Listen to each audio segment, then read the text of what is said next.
Hello, Mark and Teresa from Out Office Camping. In this video, it's something a little different. Now, basically, we have made a USB, one of the water jug pumps to go with our Reliance. This is a 7-gallon water jug. Now, this could be something that you could take camping with you. This could be an emergency setup at your home. Lots of different applications. Now, this is not a how-to video. This is how we did this video. And with that being said, just a couple things. There's lots of different water pumps. These are for the water jugs, the 5 to 3 gallon water jugs on the market. You just sit one of those right on there and you're good to go. For us, when we go camping, we really like the Reliance containers because they're square, easy to pack together. Plus, we've used these enough that we know exactly the 7 gallons, how much we might need based off of our usage in so many days. So we can really stack a bunch of these in the vehicle and they fit fairly tight and we can lock them all down. Now, what's really nice with this, you can use anything. This is just a concept that we created with different types of materials that we had, but you can use any materials that work for you. And this is nice because you can just take it apart when you go traveling and put everything back together and get on your merry way. Oh, geez, look at that. I'm already taking a shower.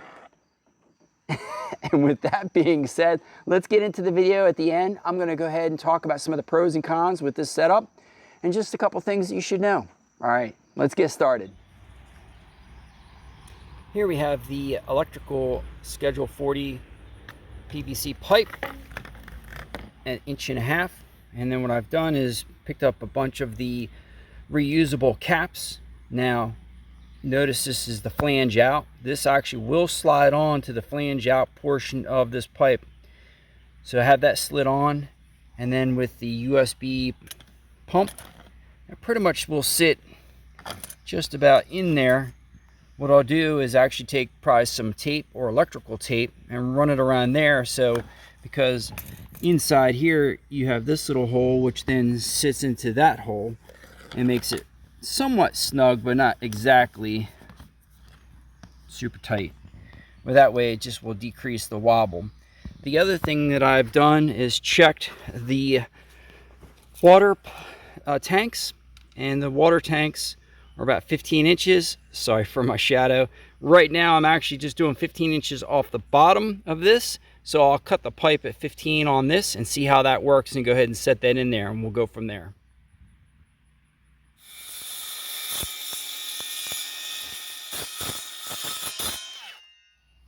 So with the flange side, like I said, and the reusable cap, when you do put this on, put your little, I guess, a locking cap, put that back in, side locked. Once you do cut your pipe, make sure you wash it all out really well. Now, this just takes a little bit of finagling. You just kind of get it started on one side and just kind of have to slowly like work it, and then it'll go right on. So that goes so far down, and at that point then you can push your little cap back in, or you could probably even take that off. And now from here I'm going to go ahead and try some black electrical tape just around here so it makes it a little bit tighter fit. So we're going to try that out next.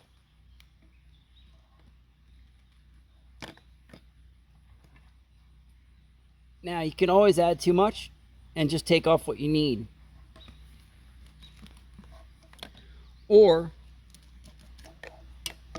you can cut and then add more as you need. So either way, add too much, add too little, just add more as you need it, or take it off. Otherwise, no real wobble.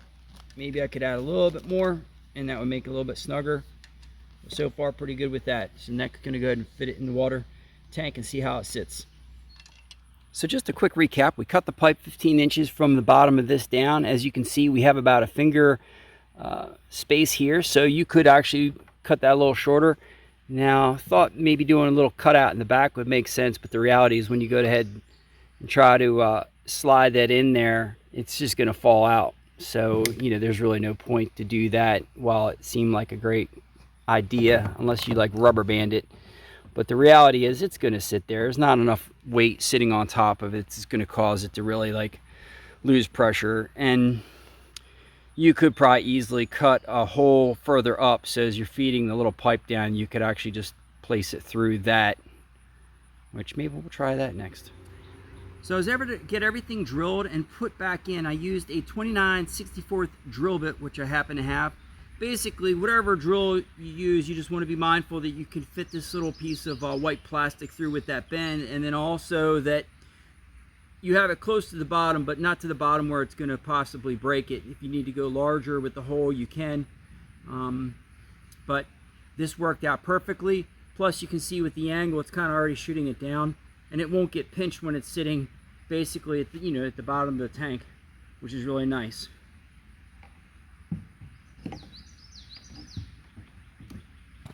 Now, a nice thing with this is this pipe just allows us the versatility to use the square tanks, which is what we use quite often, but also if you had a 3 to 5 gallon water jug, it makes it easy. You can just take this off and you can use it for your water jugs.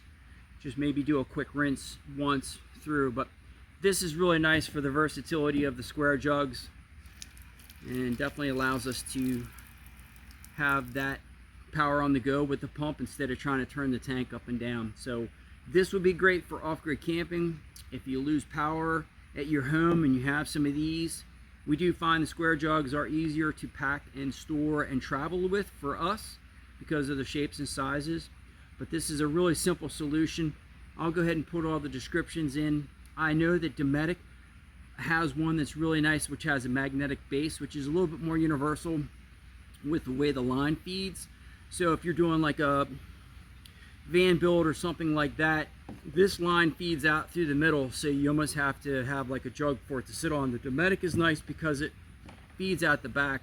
And looking at this design, I haven't quite figured out an easy way to basically reroute this, but that's something I'm going to probably take a look at, because these pumps are a little bit cheaper than the Dometic, which comes in around $100, but also something to think about. I'll go ahead and include that description and information, also the description in the links below. So in closing, let me go over a few of my thoughts, maybe pros and cons, and just a couple things that you might want to consider. The first and foremost is, if you go with the build method that I've done, you might find this to be a little costly. Buying the conduit pipe, you have to pretty much get about a 10-foot section, unless you can find someone who sells a smaller, shorter section. Next, you have to buy the little caps, which, normally they come in like a 4 or 5 pack. I'll have all the links for the things that I have here listed below. Then you have the pump, which is about $35. So maybe, 50, 60 bucks. You can buy a Dometic right now. Dometic makes one of these, which is really nice, just came out. It has a magnetic base, so you can just set the magnet right on any kind of surface, because it's a stick-on, and then you can put your pump there. The nice thing too with the Dometic is the feed comes out the back. For us, we really like the jugs, and this is nice because it creates a portable setup that we can just take apart when we're traveling. We can put it all back together, and we can just slide it in our jugs, and we can rotate out our jugs, because this isn't really necessary drinking water for us. It's just a way to wash our hands and do some basic stuff. So that's one of the things that we really like about this. Also, the motion sensor makes it really, really simple and easy to walk up. With the gravity fed, you don't have to charge it. You do have to charge this. So if you don't have a power source, that could be a con. This is the con with just the gravity fed, is that, we find a lot of times, even if you shut off the valve, it seems like it's still dripping or dribbling somewhere, which not a big deal, but it's kind of annoying. This, I guess, is just a convenient factor. Do you really need it? No, not really. If you're carrying the Reliance jugs, it's nice. Like I said, you can rotate them out. So those are a couple thoughts, pros and cons, just wanted to share with you. And more importantly, if you go with one of these, make sure you turn it off, empty it out, maybe put it in a Ziploc, because obviously you don't want to take a shower like I did. The other thing that a couple people have talked about is, say your water source, say your pump is below your water source, this will continue to drip out because of the pressure. It's almost like it can't handle the water pressure and shut off. So your pump always has to be above your water source if you're using something like this for an application different than what I've shown you here. All right, well, thanks for checking out this video, and I hope you found this helpful and something that you might want to try out. Get creative. All right, enjoy.